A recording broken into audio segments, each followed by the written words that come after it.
Tidak ada nasihat yang lebih efektif terhadap hati manusia selain ziarah kubur, terutama terhadap hati yang keras. Ada 4 cara bagi orang yang berhati keras bila hendak mengobatinya.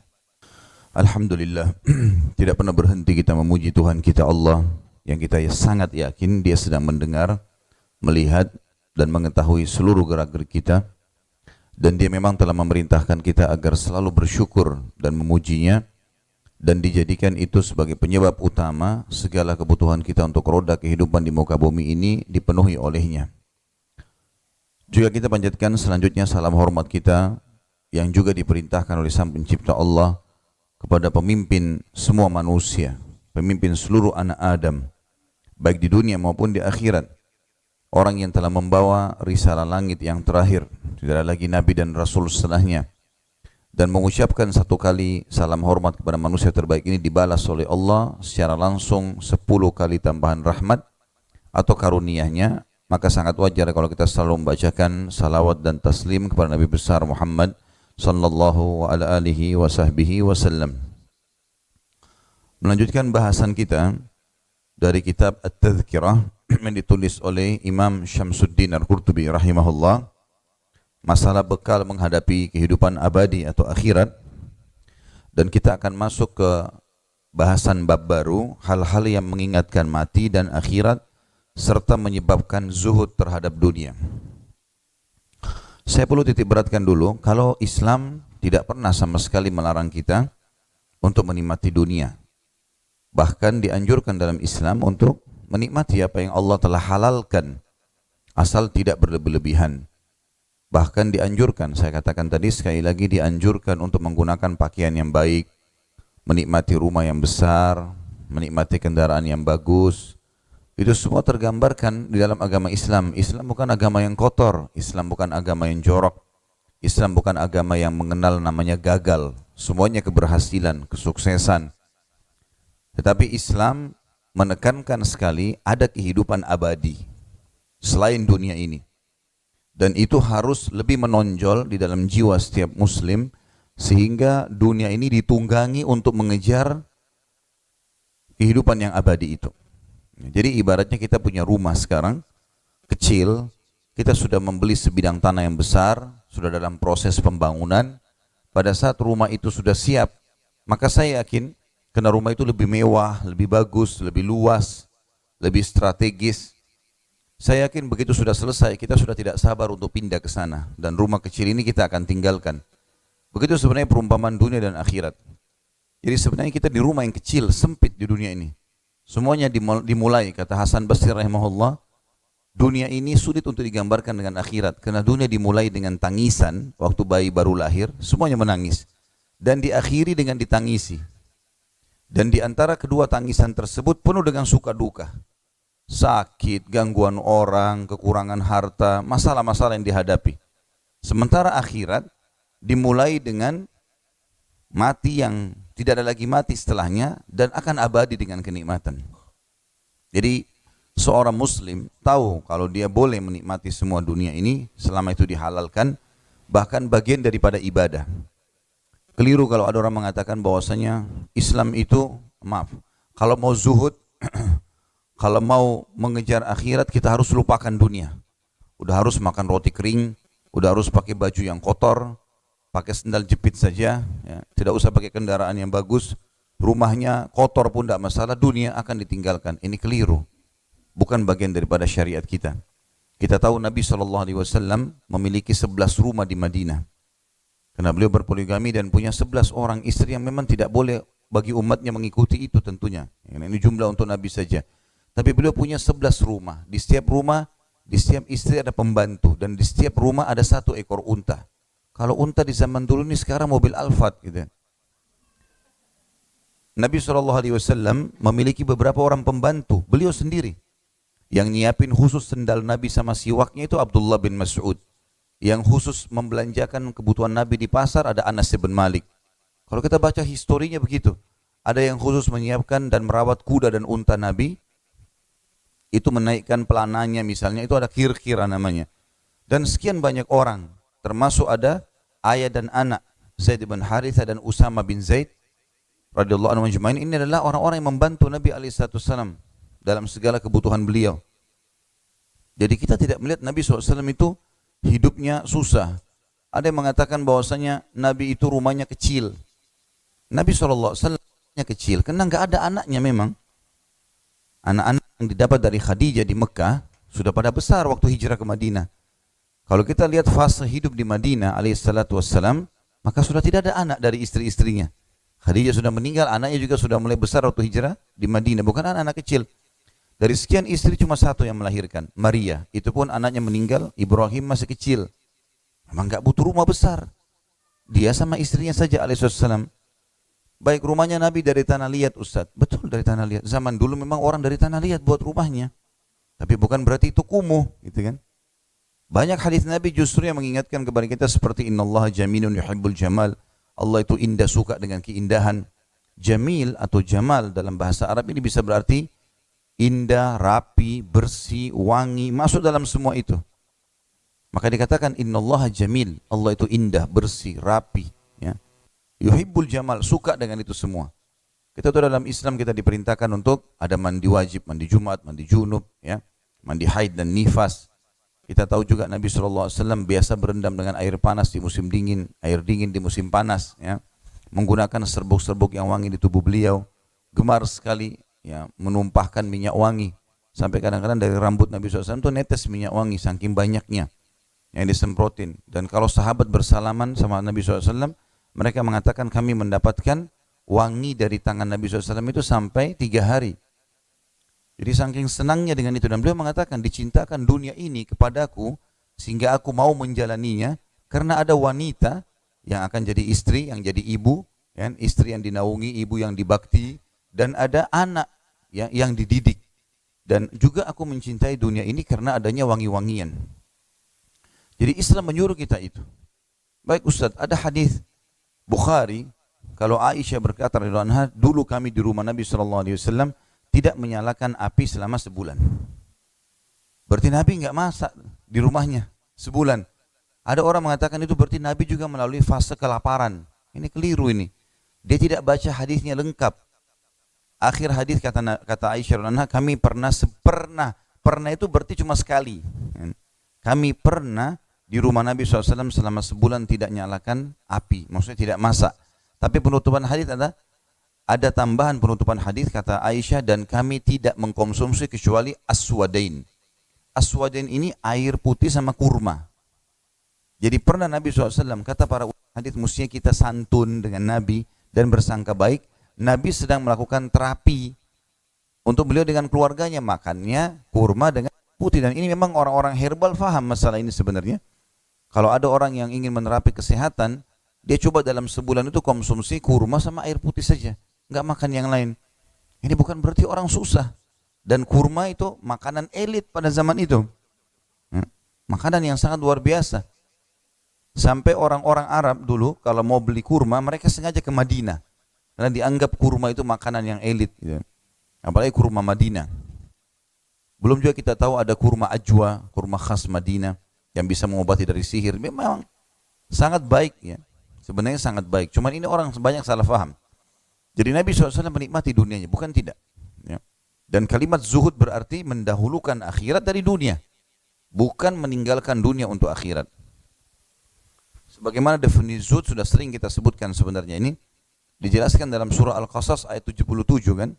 A'udzubillahi minasyaitonirrajim wabtaghi fima ataqallahu ad-daral akhirah wala tansa nasibaka minad dunya. Kejar apa yang Allah janjikan di akhirat. Jadikan target utama surga. Semua senyum kita, gerak-gerik anggota tubuh kita, niat kita, perbuatan semuanya untuk surga. Dan jangan lupakan bagianmu dari dunia. Ini zuhud. Silakan nikmati, tapi semua tertuju kepada akhirat, ya. Tentu teman-teman sekalian, orang yang cerdas adalah orang yang menunggangi dunianya ini untuk mendapatkan yang terbaik di akhirat. Jadi kan, itu yang dimaksud dengan orang mukmin yang mengingat mati dan akhirat serta yang menyebabkan zuhud dalam judul kita ini. Diangkat oleh Imam Qurtubi, dimulai dengan statement beliau, Muslim telah meriwayatkan, maksudnya Imam Muslim, dari Abu Hurairah radhiyallahu anhu, dia berkata, Nabi SAW pernah berziarah ke kubur ibunya. Tiba-tiba beliau menangis dan membuat orang-orang di sekelilingnya ikut menangis. Beliau bersabda, aku telah meminta izin kepada Tuhanku untuk memohon ampun untuk ibuku, tapi tidak diizinkan. Dan aku telah meminta izin untuk menziarahi kuburnya, maka dia, Allah, mengizinkan aku. Maka dari itu berziarah kuburlah kalian semua, karena ziarah kubur itu mengingatkan mati. Hadis ini riwayat Imam Muslim nomor 976. Saksi bahasan kita adalah akhir potongan hadis ini. Maka dari itu berziarah kuburlah karena kalian semuanya, atau kamu sekalian, karena ziarah kubur itu mengingatkan mati. Artinya, sambil kita menjalankan aktivitas di dunia, kita seringlah mampir menziarahi kubur, melihat batu nisan, liang lahat itu. Ya. Kita ambil pelajaran kalau kita juga akan menuju ke sana. Dan itu fakta. Sesehat apapun seseorang, walaupun Bapak Ibu makan tiap hari makanan yang berkualitas nomor 1, minum vitamin yang paling bagus, olahraga setiap hari, kalau tiba ajalnya, mati. Walaupun orang itu sakit parah, dirawat di rumah sakit sekian tahun, kalau ajalnya belum datang, tidak akan mati. Artinya mati akan datang. Tapi beruntunglah orang yang sudah mempersiapkan diri untuk itu.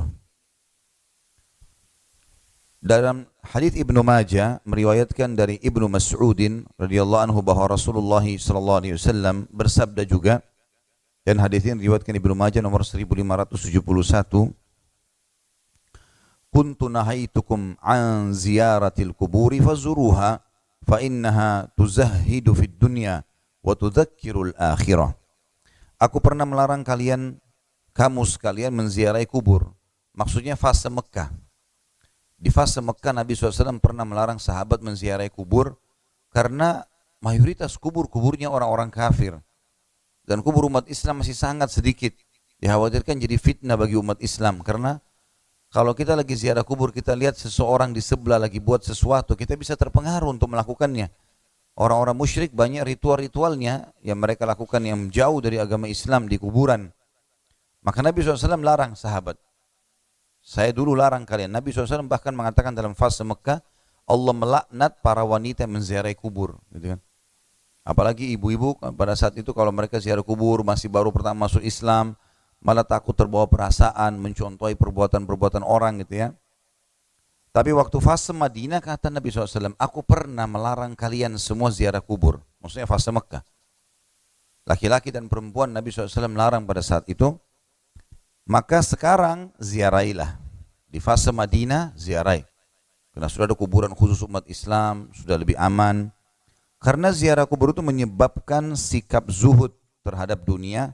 Maksudnya adalah menunggangi dunia untuk dapat akhirat. Itu makna zuhud. Jadi bukan meninggalkan dunia, tapi mendahulukan akhirat dari dunia. Dan mengingatkan akhirat. Artinya kita tahu ada tempat pulang kita yang sebenarnya. Ini mirip juga dengan sabda Nabi SAW yang lain. Perumpamaan saya dengan dunia ini seperti orang yang musafir yang sedang penat. Lalu kemudian dia mampir ke sebuah pohon untuk istirahat sebentar lalu dia pergi. Masuk ke dalam sub bahasan hukum ziarah kubur bagi laki-laki dan perempuan. Menurut kesepakatan para ulama, ziarah kubur bagi kaum laki-laki hukumnya sunnah. Adapun bagi kaum perempuan hukumnya diperselisihkan. Bagi para remaja putri, keluar ke kuburan adalah haram. Kalau anak-anak muda ya, yang kira-kira masih belum faham agama atau mungkin masih sering bercanda sama teman-temannya, ya, sudah biasa kadang-kadang anak SMP, anak SMA kadang-kadang tidak mengenal tempat, bawaannya sering mau bercanda ya. Kita lihat mungkin anak-anak kita seperti itu. Maka itu ulama mengatakan, sebagian ulama mengatakan itu diharamkan bagi mereka karena nanti kuburan bukan malah mengingat akhirat, malah dijadikan sebagai bahan-bahan bercanda ya, bahan main-main ya. Apalagi mereka-mereka yang tidak beriman atau kurang beriman sama Allah bisa buat maksiat. Kita tahu di kuburan di Indonesia kadang-kadang mereka buat maksiat ya. Tidak kenal itu kuburan yang untuk mengingat akhirat, tapi malah berzina di situ, ya, malah melakukan hal-hal yang haram. Makanya ulama mengatakan untuk remaja ini dilarang, gitu loh. Wanita, perempuan, kalau putri. Sedang para wanita tua, maksudnya di sini jangan tersinggung dengan kalimat tuanya, ya. Artinya yang sudah merasa dirinya bukan ABG lagi, ya. Mereka dibolehkan keluar ke kuburan dan mubah hukumnya. Mubah berarti dia boleh saja datangi. Manakala keluarnya terpisah dari kaum laki-laki tanpa ada perselisihan pendapat mengenai dibolehkannya dalam hal ini insyaallah ta'ala.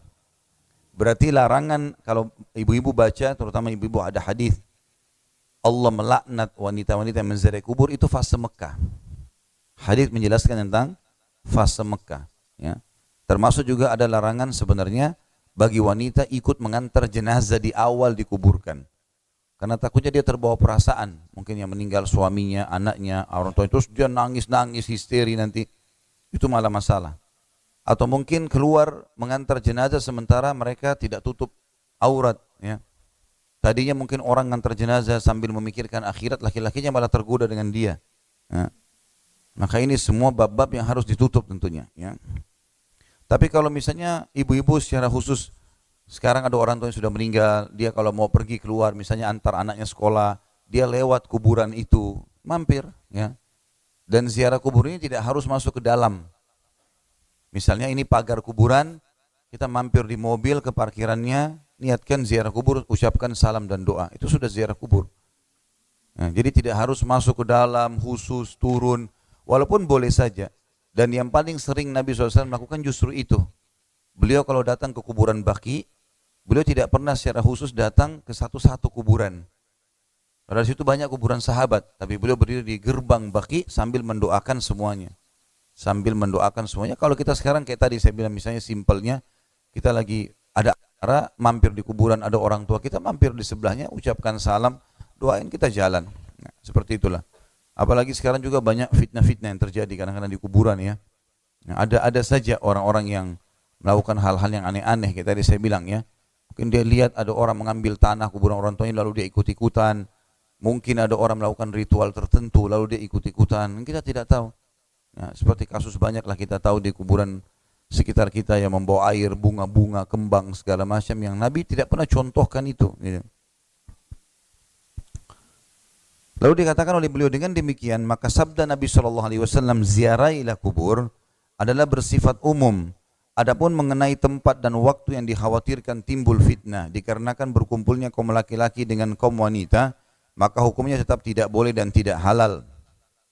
Yakni manakala seorang laki-laki keluar ke kuburan untuk mendapatkan pelajaran, tiba-tiba melihat seorang wanita lalu dia pun tergoda sehingga menjadi fitnah, atau sebaliknya. Atau malah si perempuan tadi yang kena fitnah dari para laki-laki yang sedang mengantar jenazah. Maka masing-masing laki-laki dan wanita itu mendapat pahala dan sekaligus dosa. Hal ini sangat jelas kata beliau, Allahu a'lam. Ya, jadi ini penekanannya nanti dikhawatirkan tadinya mau niat dapat pahala, antar jenazah atau ziarah kubur malah dapat dosa dengan adanya campur baur antara laki-laki dan perempuan. Oleh karena itu ulama sangat menganjurkan kalau seorang muslimah mau menziarahi kubur, maka dia hindari waktu-waktu yang lagi padat, yang banyak laki-laki, desak-desakan gitu kan. Apalagi memang Nabi SAW alhamdulillah tidak mengikat kita dengan waktu tertentu dalam ziarah kubur. Sehingga kita bebas waktunya kapan kita merasa nyaman. Nabi SAW pernah ziarah kubur pagi hari, pernah sore hari, pernah malam hari malah. Ya. Di hari sebelum beliau sakit alaihissalatu wassalam, beliau sempat menziarahi Baqi di malam hari. Kata beliau, sebagian ulama berpendapat bahwa kutukan Nabi SAW terhadap para wanita yang menziarahi kubur, tentu di situ dilihat ada footnote nomor 1 ya. Itu ada keterangan tentang dari buku mana saja tentang hadis itu. Terjadi sebelum ada rukhsah atau keringanan berziarah kubur. Adapun setelah beliau memberi rukhsah artinya keringanan, ya. Maka kaum laki-laki dan kaum wanita pun masuk ke wilayah penguburan. Tapi apa yang telah kami sebutkan terdahulu adalah yang benar, wallahu alam. Artinya harus dihindari masalah-masalah fitnah, remaja-remaja putri yang bisa jadi fitnah, orang yang terbuka auratnya, bercampur baurnya banyak laki-laki dan perempuan sehingga susah untuk lewat karena padatnya kuburan tersebut. Ini semua harus dihindari. Dan diriwayatkan dari Ali bin Abi Thalib radhiyallahu anhu bahwa dia pernah keluar ke kuburan. Setelah dekat dari kuburan, maka dia berkata, "Hai ahli kubur, beritahu kami tentang keadaan kalian, atau kami yang memberi kabar kepada kalian. Adapun kabar dari kami bahwa hartamu telah dibagi-bagi, istri-istrimu telah menikah lagi, tempat-tempat tinggalmu telah dihuni orang lain." Kemudian Ali berkata, "Demi Allah, andaikan mereka bisa bicara, niscaya mereka akan berkata, kami tidak melihat bekal yang lebih baik daripada takwa." Artinya Ali bin Abi Thalib waktu itu jalan dan dia ingin menasihati dirinya dan orang di sekitarnya. Lalu dia mengatakan sambil menghadap ke kuburan tersebut, "Hai ahli kubur, beritahukan." Bukan berarti orang kubur bisa mendengar ya. Bukan itu yang dimaksud. Karena Allah SWT mengatakan dalam Al-Quran, "A'udzubillahi minasyaitonirrajim, innaka la tusmi'u man fil kubur." Ya, Allah SWT berfirman kepada Nabi-Nya SAW, sesungguhnya kamu tidak bisa, hai Muhammad, memperdengarkan orang yang dikubur. Tidak bisa mendengar mereka, mereka juga tidak bisa mendengarmu. Karena mereka hidup di alam barzah. Gitu kan? Berbeda, alamnya berbeda, dimensinya berbeda. Gitu. Tapi Ali memberikan pelajaran di sini, "Hai ahli kubur, beritahukan kepada kami tentang kalian." Ali sudah tahu tidak mungkin bicara. Atau kami akan memberi kabar kepada kalian. Berarti maknanya memang yang bisa bicara cuma kami yang masih hidup. Kalian tidak bisa bicara. Maka adapun kabar dari kami bahwa hartamu telah dibagi-bagi. Orang yang sudah mati jadi warisan. Gitu kan. Sebanyak apapun harta yang dia miliki dibagi. Istrimu telah menikah lagi. Ya, beliau karena laki-laki belum membicarakan itu. Ya. Berarti artinya sudah bukan lagi status istrimu sekarang. Dan juga tempat-tempat tinggalmu telah dihuni orang-orang lain. Artinya mungkin sudah dijual oleh ahli waris. Penghuninya sudah berpindah. Seperti kita kalau beli rumah, orang cuma mengatakan, "Oh itu dulu rumahnya si fulan, sekarang sudah rumahnya si fulan." Ya. Kemudian Ali berkata untuk memberikan nasihat dirinya dan orang-orang sekitarnya, "Demi Allah, andai kata mereka bisa bicara." Perhatikan di sini kalimat ini penting. Berarti orang mati tidak bisa bicara. Sebagian orang menyalahgunakan ini, menganggap dia bisa bicara dengan orang kubur, mengajak ngobrol. Dari mana ini ajak ngobrol orang mati? Ya. Ini Ali bin Abi Thalib, sahabat Nabi yang mulia, sudah memberikan gambaran kalau mereka tidak akan bisa bicara, dan Allah telah berfirman ya, dalam ayat tadi yang saya bacakan, "Engkau tidak bisa memperdengarkan atau mendengar orang-orang yang dikubur." Kalau mereka pun bisa bicara, pasti mereka akan jawab, "Kami tidak melihat bekal yang lebih baik daripada takwa." Dan ini pesannya Ali radhiyallahu anhu. Artinya kalau orang mati bisa bicara, maka mereka akan mengatakan, "Sungguh semua itu kami menyesal. Kenapa? Kami fokus dulu sementara kami lupa dengan ketakwaan." Artinya kepatuhan kepada Allah. Lalai, banyak ketaatan yang ditinggalkan, banyak pelanggaran yang dilakukan. Abu Al-Atahiyah pernah bertutur indah dalam syairnya, "Sungguh menakjubkan apabila manusia memikirkan, mengoreksi diri dan menghitung-hitung kesalahan, sadar diri penuh pemahaman. Dan niscaya mereka tinggalkan dunia, menyeberang ke negeri lainnya. Bukankah dunia itu bagi mereka sekedar jembatan menuju ke sana? Tiada kemuliaan yang patut dibangga selain kemuliaan orang yang takwa. Esok saat berkumpul mereka di padang mahsyar yang perkasa, hendaklah manusia sekalian menyadari benar tentang kenyataan bahwa takwa dan kebaikan dan kebajikan adalah sebaik-baik harta simpanan." Artinya ini peringatan-peringatan tentunya untuk seseorang muslim tahu kalau dia sedang menuju kepada kehidupan abadinya. Jangan lahirkan musuh-musuh yang siap akan berhadapan dengan kita di akhirat, dan juga jangan siapkan dosa yang akhirnya memberatkan timbangan amal buruk kita. Saya sudah pernah ingatkan dan saya ulangi lagi, menuju ke akhirat bawalah dua hal dan jangan bawa dua hal. Bawalah amal soleh dan teman-teman yang soleh. Teman-teman yang nanti bisa bantu kita kalau kita butuh dengan amal soleh di akhirat. Selalu berteman dengan orang yang baik saja, orang yang rajin ibadah. Yang buruk-buruk ini sudah nggak usah, nggak perlu. Yang masih bisa mengajak kita ke diskotik, yang bisa mengajak kita berbuat hal-hal haram. Karena orang tidak bisa tahu hari ini imannya kuat, besok bisa rendah. Ya, kita terpengaruh. Manusia itu adalah makhluk sensitif sekali. Apa saja yang kita dengar kita bisa terpengaruh, maka hati-hati. Jangan buka pintu itu. Kenal orang ya, tapi sahabat enggak. Teman ngobrol, teman jalan enggak boleh. Harus orang baik. Bawa itu amal soleh dan teman yang soleh. Dan jangan bawa dua hal. Jangan bawa dosa dengan teman yang buruk. Ya, teman buruk nanti akan saling menuntut itu hari kiamat. Saya diskotik karena orang ini yang ajak. Enggak, dia saya ajak tapi dia sendiri yang mau ribut, bertengkar, gitu kan? Akhirnya nanti saling tuntut. Itu banyak ayat Al-Quran yang menjelaskan masalah itu. Dan juga pernah saya jelaskan Bapak Ibu sekalian tentang orang soleh dan soleha, artinya yang patuh di dunia ini, sebenarnya juga menikmati dunia ya. Kalau seandainya kita ini orang yang berusaha untuk patuh pada Allah, tidak dapat makanan sehingga kelaparan, ya, tidak bisa mendapatkan prestasi dunia lah, mungkin titel pendidikan, mungkin harta, tidak bisa menikmati kendaraan, mungkin lain ya. Orang kafir aja nikmati, mungkin orang masih berpikir, tapi ini enggak. Orang beriman itu nyaman, enak hidupnya. Dia nikmati makanan, bahkan diperintahkan ibadah lagi. Orang kafir dia nikmati dunia tapi tidak ada ibadahnya, tidak diterima sama Allah. Kita diterima semua ibadahnya. Nikmat dunianya dan juga mendapatkan yang terbaik gitu ya. Dan kalau adil, saya sudah pernah bilang, pertemukan tentang keadaan kita dengan orang yang sepadan dengan kita. Kalau kita seorang pegawai, kemudian pendapatannya 5 juta rupiah, di sebelah rumah kita ada tetangga orang kafir, tapi dia seorang pengusaha yang kaya. Kita mungkin pakai biasa, pakai motor, dia sudah pakai mobil yang mewah. Lalu kita bilang, itu orang kafir dikasih sama Allah. Ini enggak adil. Pertemukan orang kafir itu sama orang muslim yang sepadan dengan dia, sama-sama kaya. Pertemukan antara keadaan kita yang gajinya cuma 3 juta atau 5 juta, gaji pekerjaan atau 5 juta, ini dengan orang yang seperti kita gajinya, baru kita tahu itu. Ya.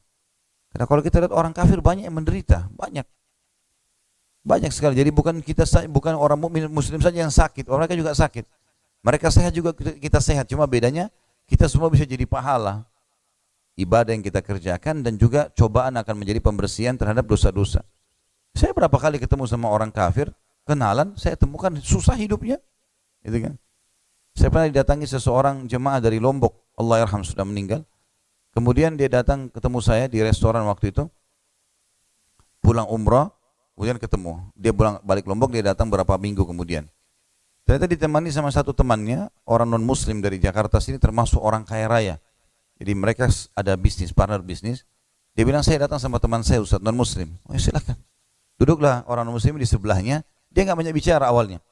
Si muslim ini biasa ketemu Ustaz, pasti banyak bertanya, hukum ini, hukum itu, saya jelasin semua. Rupanya sementara dia bertanya masalah rumah tangga, masalah pekerjaan, masalah segala macam ini, dia dengar nih orang non muslim ini. Lalu dia bilang, Ustaz saya juga bisa bertanya nggak? Saya bilang silahkan, tapi saya jawab dalam jawaban dengan sesuai dengan agama Islam. Dia bilang nggak apa-apa, yang tadi ditanya ini sebenarnya masalahnya sama, saya hadapin. Yang kadang-kadang istrinya ribut dengan ini, yang kadang-kadang anaknya begini, yang kadang-kadang begini, masalahnya sama dihadapi. Tapi solusi tadi yang disampaikan itu kayaknya bagus sekali gitu. Banyak hal yang ditanya sama dia, saya jawab. Islam mengajarkan begini Pak, kalau Islam itu. Jadi ternyata dari kisah yang dia sampaikan itu, rumit sekali hidupnya. Walaupun mobilnya mewah, walaupun rumahnya mewah, ternyata itu utang, banyak utang sana sini. Masalah sama orang, ditipu orang lain juga banyak masalahnya. Ya, jadi orang beriman itu sebenarnya punya iman, karena dia hanya disuruh cari yang terbaik dunia, silahkan. Ada cobaan-cobaannya iya, tapi itu juga sabar, ada kata kunci sabar untuk mendapatkan pembersihan dosa dan juga peningkatan derajat, dan di akhirat dia dapat. Sementara orang kafir tidak seperti itu keadaannya. Kita masuk ke subbahasan lain, pengaruh ziarah kubur terhadap hati manusia. Tadi itu hukum, sebelumnya hukum ziarah kubur. Kata para ulama rahimahumullah, tidak ada nasihat yang lebih efektif terhadap hati manusia selain ziarah kubur, terutama terhadap hati yang keras. Ada 4 cara bagi orang yang berhati keras bila hendak mengobatinya. Ini menurut Imam Qurtubi rahimahullah. Yang pertama, menghentikan diri dari kebiasaan-kebiasaan buruk dan beralih kemana? Majelis-majelis ilmu. Ya. Jadi Bapak Ibu hadir begini ini melunakkan hati kita. Karena kita mendengarkan apa yang Allah sampaikan, apa yang dilarang, apa yang diperintahkan. Ya. Guna mendengarkan nasihat dan peringatan, ancaman dan anjuran. Ancaman terhadap dosa-dosa sehingga masuk neraka, anjuran untuk mengerjakan amal soleh sehingga masuk surga. Dan hikmah-hikmah tentang kisah orang-orang saleh. Karena semua itu dapat melunakkan hati dan menyembuhkannya dengan cepat. Ini Imam Qurtubi, ini orang yang sudah lama meninggal ya. Beliau menceritakan seperti juga keadaan kita sekarang. Jadi tidak ada bedanya sebenarnya, cuma perbedaan mungkin sekarang dengan adanya teknologi saja. Manusia sama saja, gitu kan. Jadi majelis ilmu dititik beratkan oleh beliau kalau orang yang mau melunakkan hatinya. Artinya kalau dia rasa, kenapa ya saya nggak mau ibadah, kenapa ya saya suka rasanya mau melanggar agama, kenapa saya malas sholat malam misalnya, saya malas sedekah, ya, maka ini hatinya keras, ada sesuatu di situ. Yang pertama yang melunakkan adalah majelis ilmu. Yang kedua, mengingat mati kata beliau, yakni seringkali mengingat suatu pemutus segala kelezatan, pemisah jamaah, jamaah maksudnya kelompok, teman-temannya, udah nggak bisa kumpul lagi, dan penyebab anak-anak menjadi yatim, sebagaimana diterangkan pada pembahasan yang lalu, maksudnya masalah kematian. Dikisahkan bahwa seorang wanita mengadu kepada Aisyah radhiyallahu anha tentang kekerasan hatinya. Maka nasihat Aisyah, sering-seringlah mengingat mati, niscaya hatimu akan lunak. Wanita itu melaksanakan nasihat tersebut sehingga hatinya benar-benar lunak. Akhirnya dia datang lagi untuk menyampaikan terima kasihnya kepada Aisyah radhiyallahu anha. Bahkan para ulama mengingat mati berkata tentunya, mengingat mati itu bisa mencegah dari kemaksiatan, melunakkan hati yang keras, menghilangkan rasa bangga terhadap dunia, dan meringankan rasa derita dalam musibah-musibah di dunia. Ya, ini manfaat 4 poin ya. Di garis bawah dikasih angka di atasnya itu. Ulama berkata mengingat mati itu bisa mencegah dari kemaksiatan. Ini poin 1, manfaat besar. Jadi kalau Bapak Ibu berusaha sering ingat mati, ziarah kubur, membaca fadilah-fadilahnya, termasuk buku ini dipilih untuk itu sebenarnya. Kita membuat majelis ini untuk itu, mengingatkan kita kepada kematian dan kehidupan abadi di akhirat. Sehingga dunia kita laluin dan bukan dijadikan target, semua untuk mencapai yang terbaik di akhirat sana. Dan otomatis kalau sudah di majelis ilmu seperti ini, pasti Bapak Ibu bisa rasakan, sekali saja hadir, ada seperti penahan untuk berbuat dosa. Ya. Kalau sudah ada tawaran berbuat dosa, bubar dari majelis ilmu itu rasanya, kayaknya nggak boleh nih agama. Ya, ini. Itu sekali, 2 kali dia hadir, 3 kali dia hadir, berkali-kali dia hadir lebih kuat lagi. Yang kedua, melunakkan hati yang keras. Maksudnya hati keras ini hati yang malas, tidak pernah berzikir. Ada orang subhanallah dalam keseharian lewat tidak pernah lisannya mengatakan Allahu Akbar misalnya, atau subhanallah, atau astagfirullah, atau la haula wa la quwata illa billah, atau membaca 1 ayat. Ada orang bukan cuma sehari, berhari-hari berlalu. Bangun tidur sampai tidur lagi semuanya urusannya dunia. Ini mengeraskan hati ini. Kemudian yang ketiga, menghilangkan rasa bangga terhadap dunia. Biasanya orang kalau jauh dari zikrullah, hatinya keras, maka tentu dia akan berbangga-bangga. Itu mobil saya, itu rumah saya. Ini penisbatan benda dengan saya dan aku ini dihilangkan aja. Itu rumahku, itu mobilku. Ini nanti kalau mati kunya hilang ini. Tinggal bendanya saja. Jadi kita mana mobilnya? Ada mobil di sana. Alhamdulillah. Ini mobilnya ya Bu? Ya Pak. Ini titipan Allah. Kan enak. Ya ini mobil saya. Baru beli kemarin. Ya. Jadi bangga dengan itu. Padahal itu sebenarnya kebetulan saja. Ya. Kalau dia mati nggak dibawa ke liang lahat. Itu. Akan pindah nama nanti. Ya. Jadi penisbatan benda sama saya dan aku ini coba dihindari lah. Ya. Jauh lebih baik. Gitu. Ya. Yang terakhir, meringankan rasa derita dalam musibah-musibah di dunia. Kalau orang lagi sakit, ada cobaan, oh iya dunia akan dilaluin. Maka dengan mengingat mati jadi ringan semua itu. Ini cara yang kedua untuk melunakkan hati dengan mengingat mati. Yang ketiga, kata beliau, jadi tadi 4 hal itu yang saya suruh kasih angka, masih masuk di poin kedua ya, masalah mengingat mati. Kan kata beliau tadi di sub bahasan kita ada 4 hal yang bisa melunakkan hati ya. Majelis ilmu, kemudian mengingat mati. Yang ketiga, menyaksikan orang yang akan meninggal dunia. Memperhatikan orang mati dan menyaksikannya ketika sedang sakarat, serta mengamati perubahan raut muka dan tubuhnya setelah benar-benar mati. Semua itu akan dapat memutus kerinduan hawa nafsu kepada kelezatan-kelezatan dan dapat melindungi hati serta mengusir kesenangan-kesenangan amarahnya. Bahkan menahan pelupuk mata dari tidur, menahan tubuh dari bersenang-senang, dan membangkitkannya untuk terus beramal dengan lebih bersungguh-sungguh. Maksudnya di sini bersenang-senang pada kemaksiatan ya. Karena bersenang pada hal yang halal tadi sudah saya bilang dibolehkan. Orang berhubungan biologis suami istri boleh halal. Tapi dia berzina ini yang maksudnya bersenang yang salah. Dia makan yang haram, itu salah. Ya, dia mencari pendapatan yang haram, itu salah. Tapi kalau dia nikmati halal ini tidak masuk dalam tadi teguran ini. Dikisahkan pula Al-Hasan Al-Basri, salah satu ulama tabi'in rahimahullah, pernah berkunjung ke seseorang yang sedang sakit. Ternyata orang itu sedang dalam sakaratil maut. Al-Hasan melihat betapa susah dan pedih yang dialaminya. Maka dia pun pulang ke rumah dengan perubahan roman muka. Tidak seperti ketika berangkat. Keluarganya menyapanya, maksudnya istrinya, ingin makan, semoga Allah selalu merahmatimu. Maka dia berkata, hai keluargaku. Di sini sebenarnya kalau bahasa Arab, ahli itu lebih kepada istri ya. Terjemahannya di sini keluarga. Dia bisa panggil, dia bilang sama istrinya, hai istriku, jawab Al-Hasan. Juga ada anak-anak di situ, kalian sajalah yang makan dan minum. Demi Allah baru saja aku melihat kematian yang untuknya aku berbuat selama ini. Sampai aku mengalaminya sendiri kelak nanti. Maksudnya, kalau kita misalnya baru lihat orang mati, kemudian kita shock melihat itu ya, mungkin secara kejiwaan, maka kita menunda makan dan minum di situ. Itu bukan hal yang buruk, positif saja.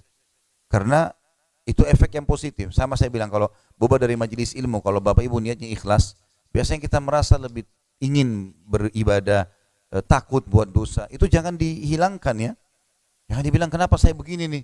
Terus tiba-tiba dia coba tinggalkan, tidak. Rangkul itu. Itu yang tadi saya bilang, kalau masih ingat pertemuan yang lalu seperti bodyguard kita. Sebenarnya ilmu, iman ini seperti pengawal-pengawal. Kita kalau jalan kayak lagi diawasi. Mau buat ini, jangan. Mau buat itu, jangan. Kita mau lalai, enggak, kerjakan. Jadi kita lagi diawasi. Maka jangan tinggalkan itu tentunya. Kata beliau, itulah 3 perkara yang seyogyanya dilakukan oleh orang yang keras hatinya dan selalu berbuat dosa guna mengobati penyakitnya dan mengatasi godaan-godaan syaitan dan tipu dayanya.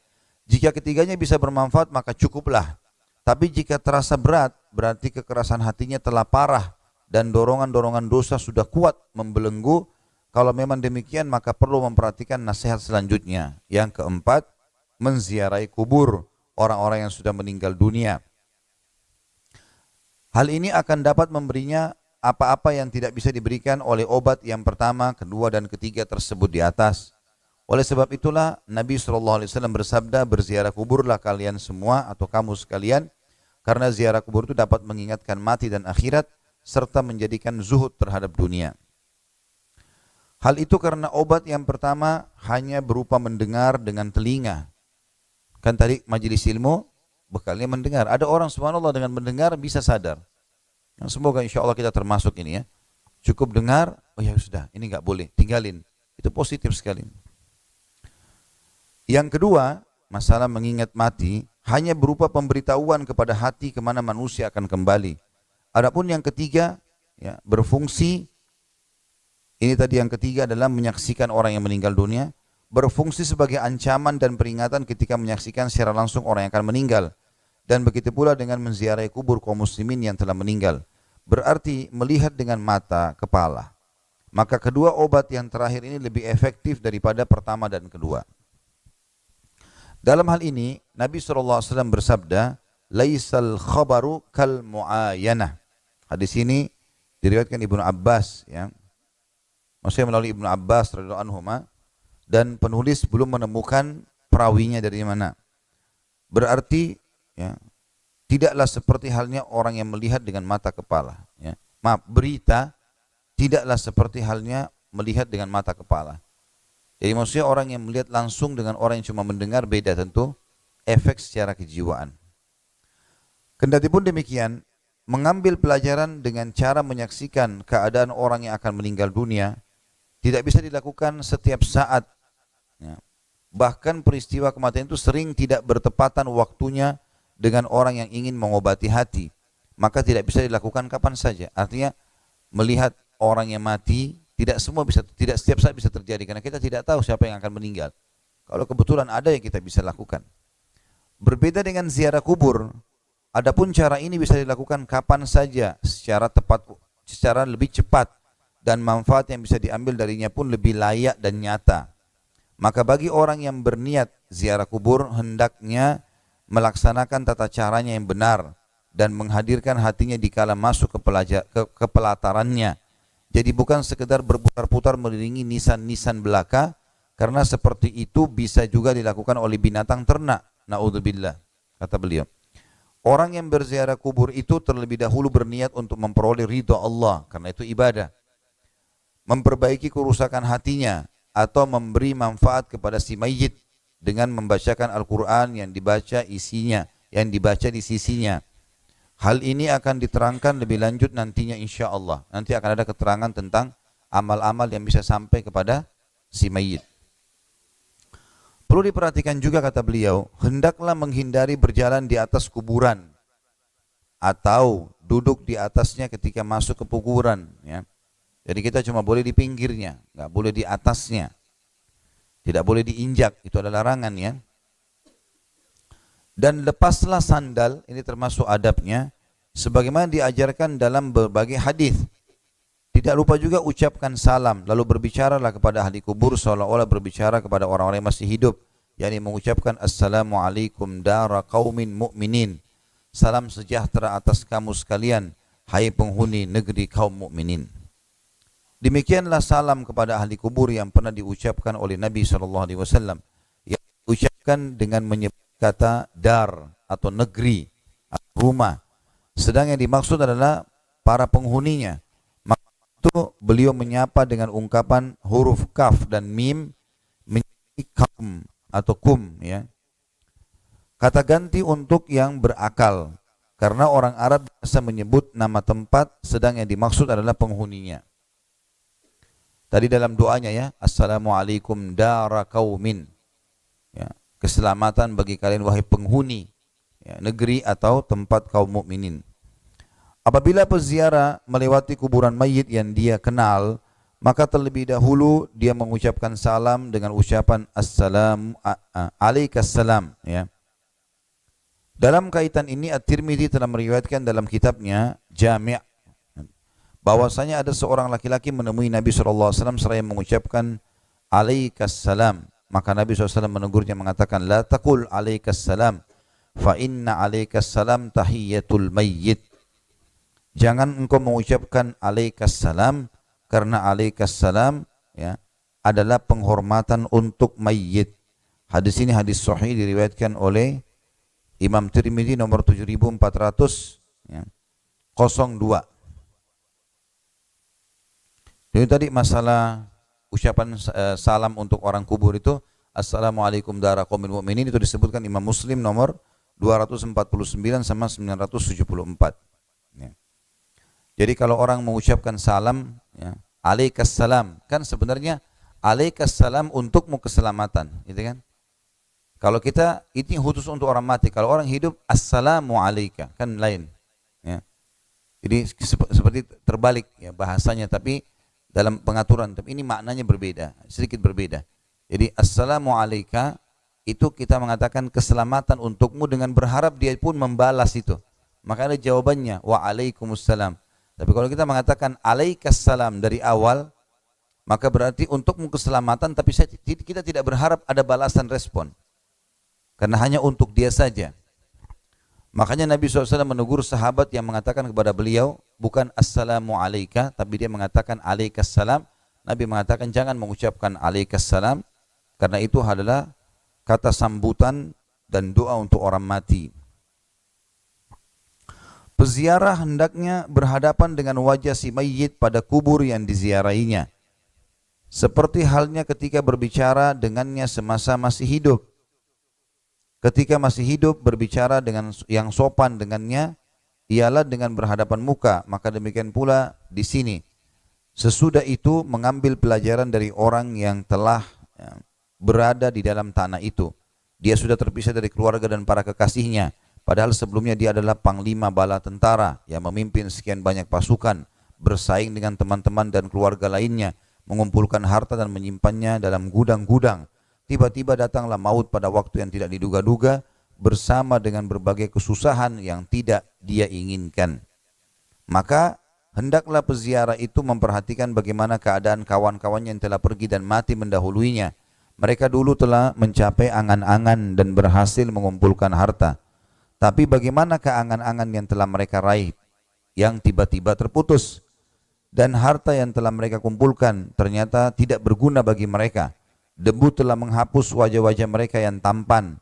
Anggota-anggota tubuh bercerai-berai dalam kubur. Sementara istri-istri yang mereka tinggalkan menjadi janda.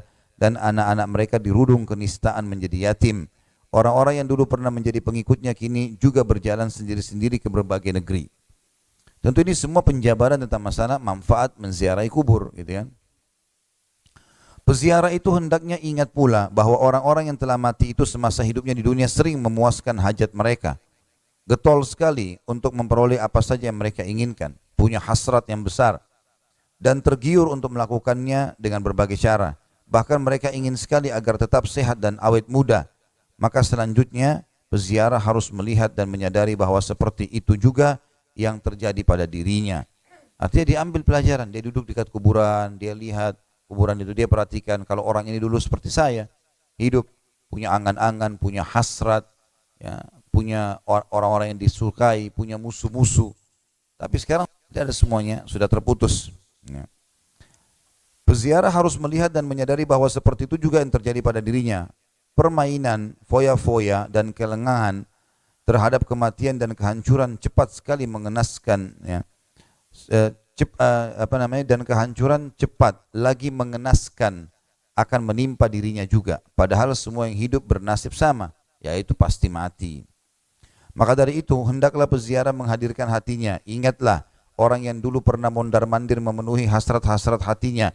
Bagaimana kedua kakinya sekarang sudah hancur. Orang-orang yang dulu bersenang-senang melihat apa saja di sekelilingnya, kini matanya sudah meleleh. Orang yang dulu tajam perkataannya bagi pedang terhenus dengan kepandaian bicaranya, kini lidahnya beku dimakan, ya, ulat. Orang yang dulu bisa tertawa menikmati hidupnya yang mewah, kini tanah telah merusak gigi-giginya. Perhatikanlah, tempat dan kondisi yang akan dialami peziarah pun sama seperti orang yang berada dalam kubur itu. Dengan mengingat dan mengambil pelajaran seperti itulah, maka akan hilang segala kecemburuan duniawi, lalu siap sepenuhnya untuk melakukan amal-amal ukhrawi. Artinya dunia ditunggangi untuk beramal amal akhirat. Selanjutnya, peziarah itu akan bersikap zuhud terhadap dunia dan siap siaga untuk mematuhi Allah Subhanahu wa taala, pemimpinnya, ya.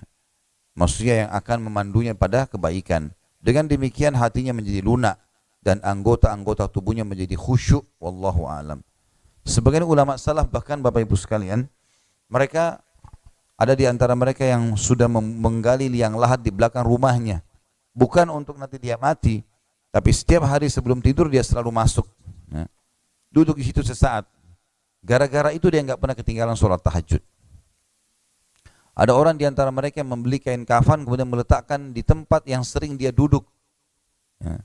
Maka dia letakkan di situ dan dia sering lihat, ya. Maka membuat hatinya lunak dengan itu, ya. Jadi banyak upaya-upaya mereka lakukan, tujuannya sebenarnya bukan menakut-nakuti diri, tapi untuk mengontrol supaya tidak salah. Karena bahaya sekali. Saya sudah pernah bilang, dosa itu seperti becek. Kalau sedikit saja injak masuk di sendal kita sudah nggak nyaman. Bagaimana dengan orang yang cebur di situ? Bajunya semua kotor, badannya kotor. Dan kalau sudah kotor seperti itu, tidak bisa hanya sekedar kita mengatakan hilanglah lalu hilang. Nggak cukup.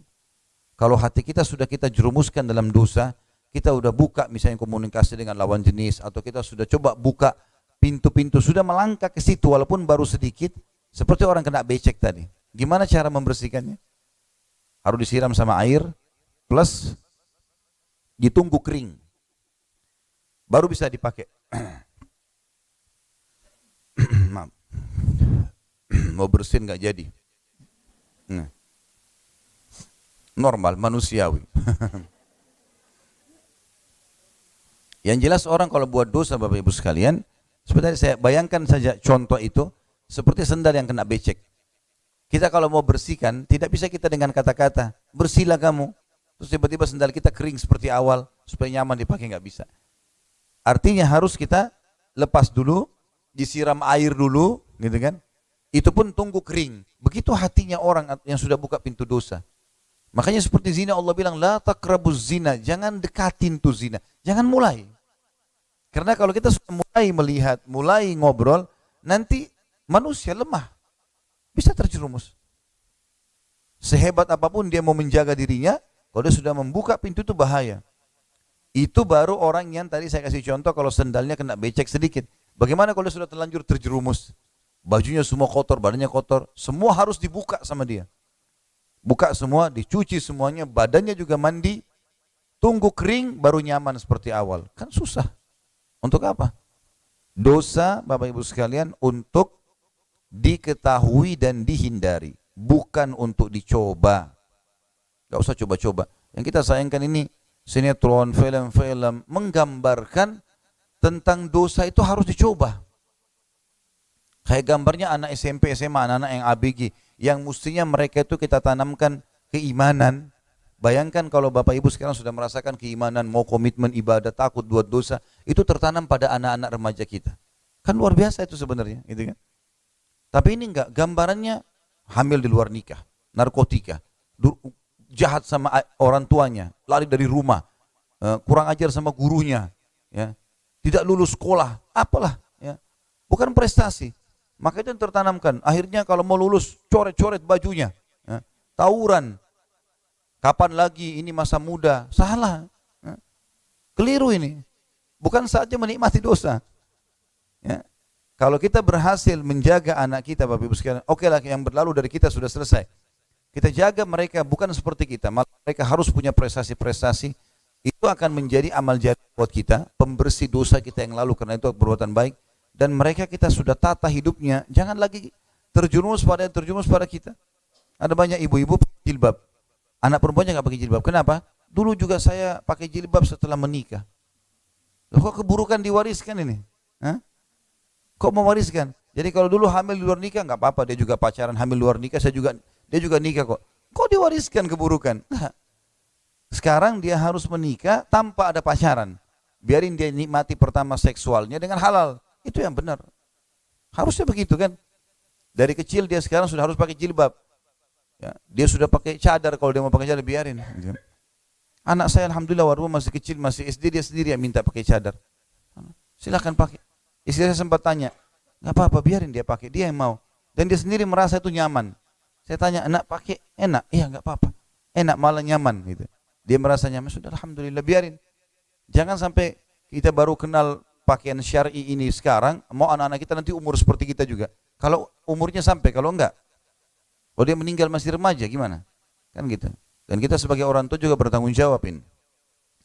Dan pendidikan-pendidikan yang membawa pada kebaikan, kayak pesantren misalnya, malah itu di nomor 2-kan, di nomor 10-kan. Pesantren hanya tempat pelarian orang yang gagal masuk di negeri, tempat orang yang nakal, ini nakal sekali pesantren aja nih. Nah. Padahal di pesantren diajar sholat 5 waktu. Saya pernah lalui pesantren, azan, ada pengurusnya datang, ayo sholat.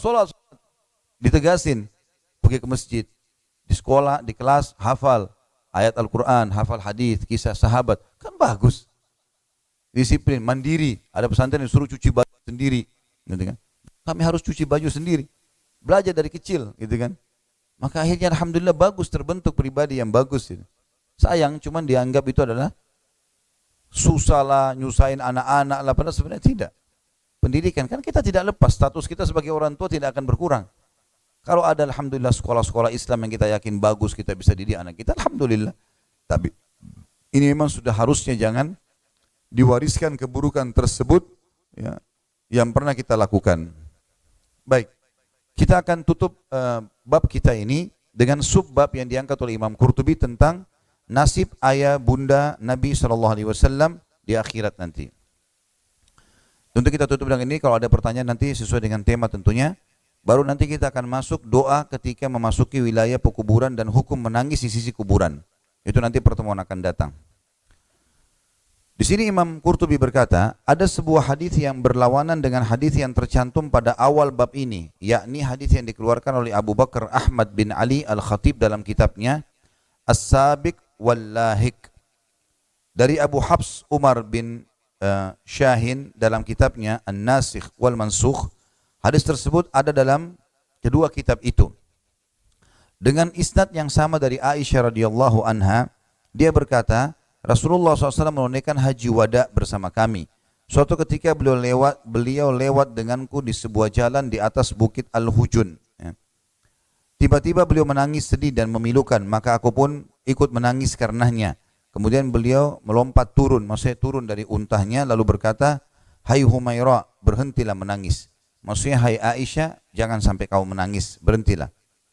Di sini ada pun nomor 1, Ibnu Jauzi rahimahullah mengatakan dalam Al-Manar ya, Al-Munif ya, di halaman 89 bahwa setiap hadis yang ada kata-kata ya Humaira atau Al-Humaira adalah dusta, buatan manusia biasa.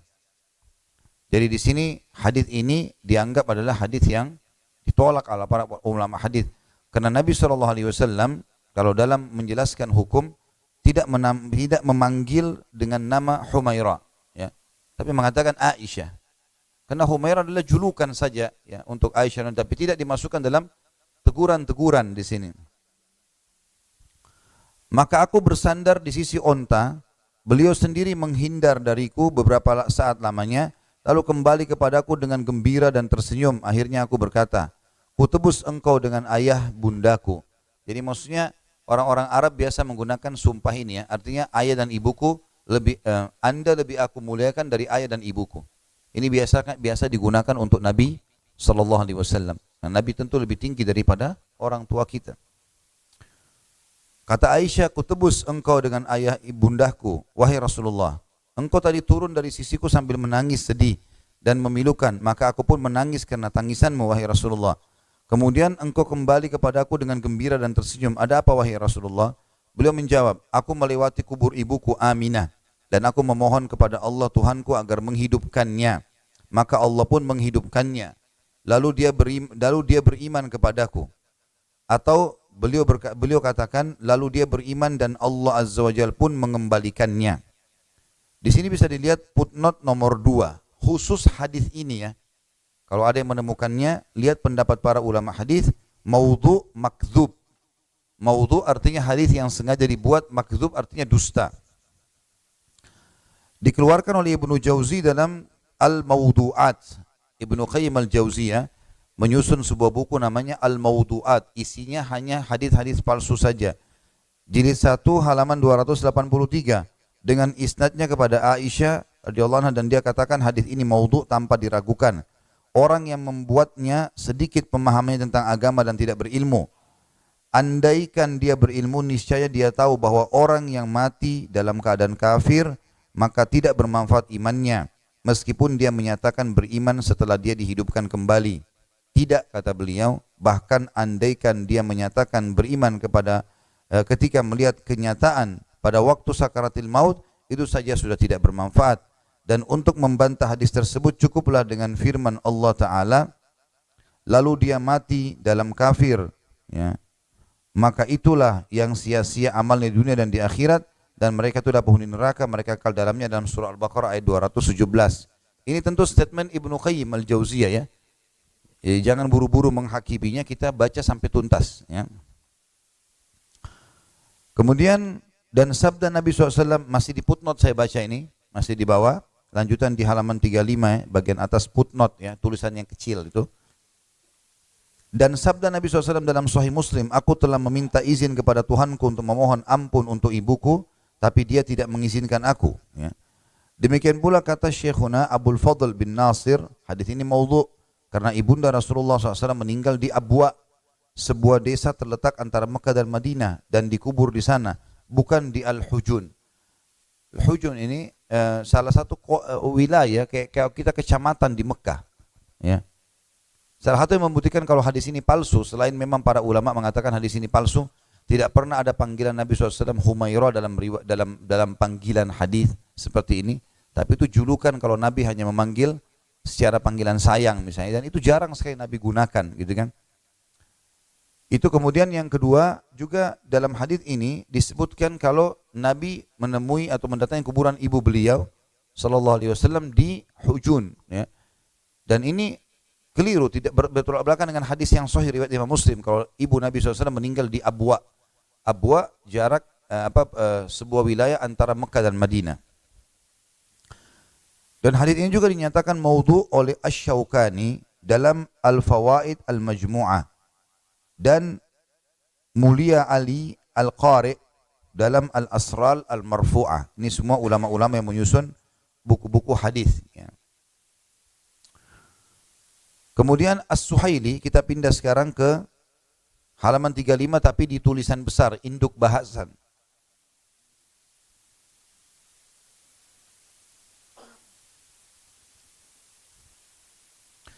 Sementara As-Suhaili menyebutkan dalam kitab Ar-Rawd Al-Unuf dengan isnad yang memuat tokoh-tokoh majhul. Majhul itu tidak jelas statusnya. Majhul artinya tidak jelas statusnya, ya.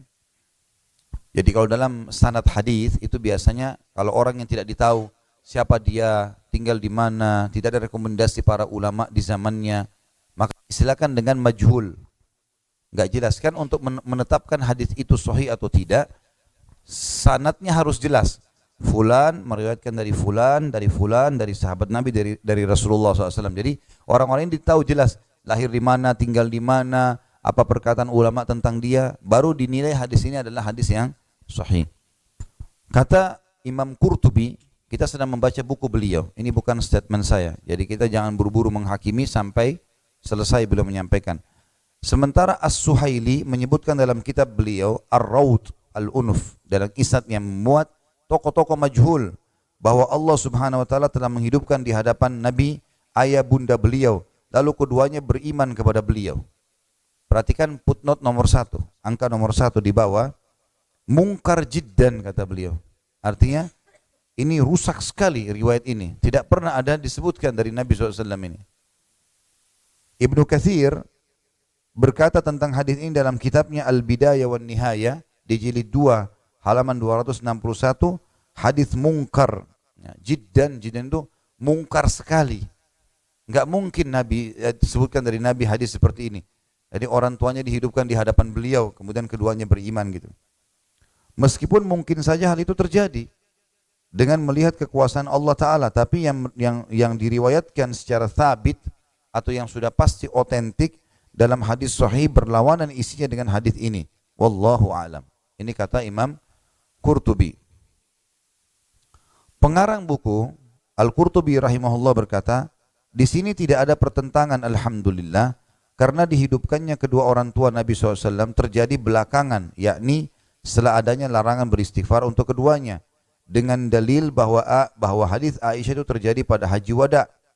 Demikian pula Ibnu Syahin menjadikannya nasikh terhadap berita-berita tersebut di atas. Artinya ini semua terhapus dengan hadis riwayat Imam Muslim yang beliau mengatakan, aku memohon istighfar kepada Tuhanku untuk ibuku dan tidak diizinkan. Saya katakan, kata beliau, di atas tegas-tegas dibantah oleh hadis lain riwayat Imam Muslim dari Anas radhiyallahu anhu bahwa seorang laki-laki berkata, wahai Rasulullah, di manakah ayahku? Maka Rasulullah menjawab, di neraka. Dan ketika penanya itu beranjak pergi, beliau memanggilnya seraya berkata, sesungguhnya ayahku dan ayahmu di neraka. Ini hadis riwayat Muslim nomor 203. Dan juga dibantah oleh hadis riwayat Salamah bin Yazid Al-Ju'fi. Antara lain dikatakan, ketika beliau melihat kesedihan yang kami alami, beliau berkata, dan ibuku pun bersama ibu kalian berdua. Jadi ada anak Yazid bin Al-Ju'fi, ibunya meninggal dalam keadaan kufur. Maka mereka sedih, dia bersaudara sedih. Kata Nabi SAW bagi keduanya, ibuku pun bersama dengan ibu kalian. Begitulah bantahannya, kata penulis. Andaikan peristiwa dihidupkannya ayah bunda Nabi SAW itu benar, sementara itu ya, saya juga pernah mendengar bahwa Allah telah menghidupkan paman beliau Abu Talib, lalu dia beriman kepada beliau. Allahu a'lam. Kata beliau di sini nomor 3, ini juga masuk dalam hadis yang batil dan maudhu. Ini footnote nomor 3 di bawah ya. Karena sebagaimana diriwayatkan secara thabit, ada diriwayatkan yang benar dari Sahih Bukhari dan Sahih Muslim bahwa Rasulullah SAW mendatangi Abu Talib ketika dia akan meninggal. Ternyata di sana sudah ada Abu Jahal dan Abdullah bin Abi Umayyah. Maka berkatalah Nabi, hai pamanku, ucapkan la ilaha illallah. Dengan kalimat ini aku hendak memberi pembelaan untukmu di hadapan Allah. Maka Abu Jahal dan Ibnu Abi Umayyah berkata, apakah engkau hai Abu Talib sudah tidak suka lagi kepada agama Abdul Muttalib? Begitulah seterusnya. Abu Talib tetap menganut agama Abdul Muttalib dan enggan mengucapkan la ilaha illallah. Akhirnya Rasulullah SAW bersabda, demi Allah, aku memohon ampun untukmu selagi aku tidak dilarang. Maka turunlah firman Allah, tidak sepatutnya bagi seorang nabi dan orang-orang beriman meminta ampun kepada Allah untuk orang-orang musyrik, walaupun orang-orang musyrik itu adalah kaum kerabatnya sendiri. Sudah jelas bagi mereka bahwa orang-orang musyrik itu adalah penghuni neraka. Dalam surah At-Taubah ayat 113. Jadi ayat ini turun karena kasus Abu Talib yang tidak mau mengucapkan la ilaha illallah tadi. Dan diriwayatkan pula secara thabit artinya benar, dalam Sahih Bukhari dan Sahih Muslim bahwa Abu Talib itu ahli neraka yang paling ringan azabnya. Begitu pula dalam Sahih Muslim, Nabi SAW menyatakan, semoga syafaatku bermanfaat bagi Abu Talib pada hari kiamat, sehingga dia ditempatkan di neraka yang dangkal, yang hanya mencapai mata kakinya saja, namun menyebabkan otaknya mendidih. Jadi syafaat yang paling tinggi yang Nabi bisa lakukan untuk pamannya adalah meringankan siksa di neraka, tapi nggak bisa keluar karena meninggal dalam keadaan kufur. Menurut di sini yang disampaikan oleh Imam Qurtubi adalah tidak boleh kita berbicara kecuali dengan ilmu. Tentu saja kalau kita berbicara tentang Abu Talib, bukan kita menghina Abu Talib, sama sekali tidak. Tapi penyampaian dari Nabi begitu, gitu kan? Maka kita sampaikan apa adanya, seperti itulah ya. Ini yang dimaksud oleh Imam Qurtubi. Ya. Sekali lagi saya membaca dan Bapak Ibu pegang bukunya. Ini bukan statement dari saya ya. Oleh karena itu pantas jika ada yang mengatakan bahwa hadis tentang berimannya ayah bunda Nabi SAW maudhu atau palsu dan dibantah oleh Al-Quran Al-Azim dan ijma'. Perhatikan firman Allah Subhanahu wa taala, kata beliau dalam surah An-Nisa ayat 18 yang bunyinya a'udzubillahi minasyaitonirrajim walalladzina yamutuna wa hum kuffar, dan tidak pula diterima taubat orang-orang yang mati sedang mereka dalam keadaan kekafiran. Maksudnya, barang siapa yang mati dalam keadaan kafir, maka keimanannya setelah dihidupkan kembali tidak bermanfaat baginya.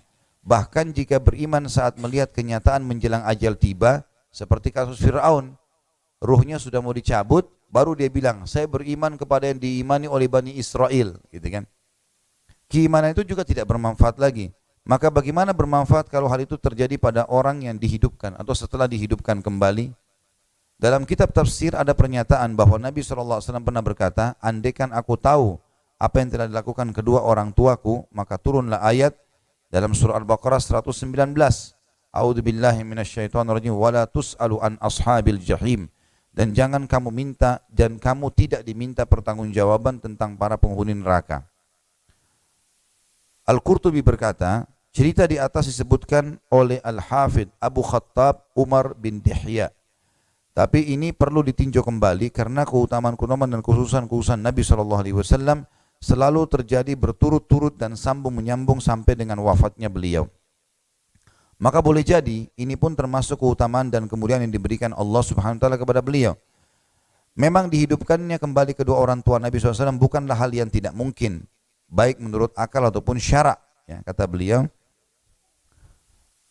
Kemudian kita lihat footnote nomor 1 kecil, kata beliau, bahkan menurut syarak tidaklah mungkin karena Allah SWT berfirman, sesungguhnya Allah tidak akan mengampuni dosa syirik. An-Nisa 48 dan 116.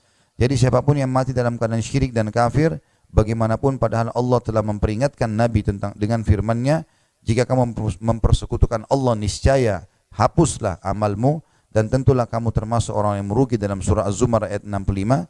Meskipun mustahil jika para nabi musyrik, tapi nyatanya peringatan itu ada. Barang siapa yang menegaskan bahwa dalam soal syirik itu tidak ada pilih kasih, meski terhadap nabi sendiri, maka apalagi terhadap ayahnya, ibunya dan pamannya. Artinya Nabi sendiri diingatkan tadi dalam Al-Quran surah Zumar ayat 65, kau tidak boleh berbuat syirik hai Muhammad, karena kalau kau syirik terhapus semua amalmu. Walaupun kata beliau Imam Qurtubi bilang, mustahil Nabi berbuat syirik. Tapi peringatan itu ada. Kalaupun ada Nabi mengerjakan maka tetap hapus amalnya. Bagaimana dengan orang-orang yang jelas belum beriman? Maksud beliau begitu. Kata beliau memang dihidupkannya kedua orang tua Nabi SAW bukanlah hal yang tidak mungkin bagi baik menurut akal ataupun syara. Di dalam Al-Quran pun ada cerita tentang dihidupkannya seseorang yang telah dibunuh oleh Bani Israel. Lalu orang itu memberitahukan siapa pembunuhnya. Nabi Isa AS telah menghidupkan orang-orang mati. Demikian pula Nabi kita Muhammad SAW telah menghidupkan sejumlah orang yang telah meninggal. Jika itu semua benar, maka apa yang mencegah berimannya kedua orang tua Nabi SAW setelah dihidupkan kembali? Sebagai tambahan kemuliaan dan keutamaan beliau di samping riwayat-riwayat lain tentang hal-hal tersebut di atas. Yang semua itu merupakan kekhususan bagi beberapa orang tertentu yang meninggal dalam keadaan kafir. Adapun kata-kata, barang siapa yang mati dalam keadaan kafir, maka imannya setelah dihidupkan kembali tidak bermanfaat, tersebut di atas dibantah oleh berita yang diriwayatkan dalam sebuah khabar, informasi bahwa Allah telah mengembalikan matahari kepada Nabi-Nya SAW setelah ia terbenam. Berita di atas telah disebutkan oleh Abu Ja'far At-Tahawi, lalu dia katakan ini adalah hadis yang sabit atau otentik, maka jika dikembalikan matahari itu tidak bermanfaat dan bahwa waktunya tidak bisa berulang, niscaya tidak akan dikembalikan kepada Nabi. Demikian pula soal dihidupkannya kedua orang tua beliau, pasti ada manfaatnya bagi beriman dan percaya mereka berdua kepada putranya Nabi Muhammad SAW, karena bukanlah Allah SWT telah menerima iman dan taubat kaum Nabi Yunus AS, padahal mereka semua sedang berada dalam azab Allah sebagaimana tertulis dalam Al-Quran. Demikian menurut sebagian pendapat. Jadi di sini Imam mengangkat dua pendapat dalam masalah ini. Pendapat yang pertama, yang dari bacaan tadi kita baca, kecenderungan mengatakan orang Nabi SAW meninggal dalam keadaan kufur begitu pamannya. Tapi beliau juga mengatakan ada pendapat lain dari ulama yang mengatakan tidak seperti itu. Dan mereka membenarkan hadis tadi yang dianggap maudhu itu, dan mengatakan bukan mustahil orang tua Nabi dibangunkan kemudian beriman kepada Nabi SAW walaupun sudah mati. Itu pendapat kata beliau. Adapun jawaban mengenai pernyataan ayat di atas ialah bahwa pernyataan ini disampaikan sebelum mereka berdua beriman dan berada dalam azab. Tapi Allah jualah yang mengetahui dan bijaksana tentang segala urusannya yang gaib. Kalau kita simpulkan teman-teman sekalian, pembahasan seperti ini secara khusus tidak perlu diangkat, tidak perlu dibahas, gitu kan? Sering kali saya temukan di dalam majelis ilmu ditanya, di mana orang tua Rasulullah? Di mana orang tua Rasulullah? Ini pertanyaan seperti ini, pertama secara hukum syar'i tidak berguna buat kita. Ya. Tidak ada satu perintah sholat misalnya atau ibadah. Ini pertanyaan hanya untuk seperti sedang memastikan. Dan ini sudah diperselisihkan oleh ulama dari zaman dulu. Saya dulu tidak tahu kalau ini pertanyaan rupanya dilempar, ternyata dalam hampir setiap majelis sering terulang. Seakan-akan orang yang sama yang bertanya. Saya lihat teman-teman yang lain juga ditanya hal yang sama. Pada saat dijawab, Imam Nawawi rahimahullah, Imam Nawawi yang terkenal sebagai pemimpin mazhab Syafi'iyah, punya banyak buku-buku yang masyhur seperti Riyadhus Shalihin, Majmu' Imam Nawawi. Beliau mengatakan dalam syarah Sahih Muslim, kalau hadis bahwasanya yang menjelaskan ayahku dan ayahmu di neraka, jelas menjelaskan ayah Nabi SAW meninggal dalam keadaan kufur. Dan hadis tentang ibunya juga tidak bisa didoakan. Ya, Nabi minta izin ziarah boleh, tapi minta doakan tidak dibolehkan, atau istighfar tidak boleh. Ini menandakan juga sudah jelas. Dan sebelumnya sudah ada Azar, ayahnya Ibrahim, istrinya Nuh dan Lut, gitu kan? Ini pendapat Imam Suyuti rahimahumullah semuanya mengatakan enggak, kemungkinan orang tua Nabi SAW masuk dalam ahli fatrah. Ahli fatrah artinya orang yang masih ada masa transisi antara Nabi dengan Nabi. Kemungkinan mereka akan dikembalikan kepada Allah mengujinya nanti. Di akhirat Allah mengujinya. Ya, dia beriman atau dia tidak beriman. Seperti itulah. Maka ini tentunya teman-teman sekalian khilaf di antara ulama. Dan kita baca di sini bukan saya sengaja bahas. Sebagaimana kita tahu buku ini kita niatkan untuk membedahnya dari awal sampai akhir. Dan beliau sudah mengangkat juga Imam Qurtubi dengan bijaksananya perselisihan pendapat di antara ulama. Saran saya ini bukan sebuah materi yang harus dijadikan sebagai bahasan. Tapi karena dinukil dari para ulama maka dinukil. Kita kembalikan urusan orang Nabi SAW kepada Allah Subhanahu Wa Taala. Udah, kita kembalikan seperti itulah. Ya. Jadi tidak perlu lagi dipermasalahkan masalah ini, apalagi dibesar-besarkan, gitu kan? Ini kesannya yang mengkafirkan orang tua Rasulullah. Ini kesannya yang mengatakan orang tua di surga. Untuk apa kita perselisihkan masalah itu? Sekali lagi kalau misalnya pertanyaan dilempar ini, ya, dan orang yang melempar ini sering terulang, maka bertakwalah kepada Allah. Ini nggak boleh lagi ditanya, nggak usah ditanya, udah. Tanya masalah hukum halal haram. Bahasan ini seperti Imam Qurtubi termasuk orang yang sudah lama meninggal dan para ulama-ulama muslimin. Begitu pula dengan Imam Nawawi dan Imam Suyuti yang sudah membahas masalah ini. Maka kita kembalikan sekali lagi urusannya kepada Allah Subhanahu wa taala. Yang berpegang pada dalil ini haknya dia. Yang mempertahankan yang lain itu haknya dia. Tapi di sini kita bahas karena terlintas di buku kita ini dan saya sudah coba simpulkan kalau yang paling baik adalah kembalikan urusan ini kepada Allah Subhanahu wa taala. Ya, kita tinggal yang berpegang pada dalil tadi silakan, yang mempertahankan silakan, itu hak masing-masing. Tapi tidak ada saling menyalahkan. Karena kadang-kadang subhanallah saya lihat di dalam majelis-majelis ilmu ini seperti ada orang entah dia hadir tujuannya untuk ngacoin aja nih. Pengalaman saya begitu ya, sering ada pertanyaan yang aneh-aneh gitu. Pertanyaan yang tidak perlu, berulang-ulang ditanya yang sudah nggak perlu lagi, sudah dijelaskan sebelumnya misalnya. Persisian di antara ulama, kemudian dia sengaja nanya, ditanya lagi di majelis yang sama di sana, lalu dijadikan sebagai sebuah cuplikan yang bisa mengganggu muslimin dan kesatuan umat Islam dan ukhuwah di Indonesia terutama dan di negara-negara lain. Sekali lagi, masing-masing kembali kepada pendapatnya dan kita lebih baik ya kembalikan ini kepada Allah Subhanahu wa taala khusus masalah ini. Jadi saya berharap sebentar kalaupun bertanya sudah tidak membahas lagi masalah ini, tanya tema yang lain yang berhubungan dengan sub-bahasan kita. Allahu a'lam.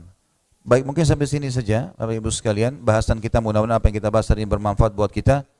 Tentu kalau ada benar dari Allah, kalau ada salah dari saya mohon dimaafkan. Subhanakallahumma bihamdika asyhadu an la ilaha illa anta astaghfiruka wa atubu ilaik. Wassalamualaikum warahmatullahi wabarakatuh.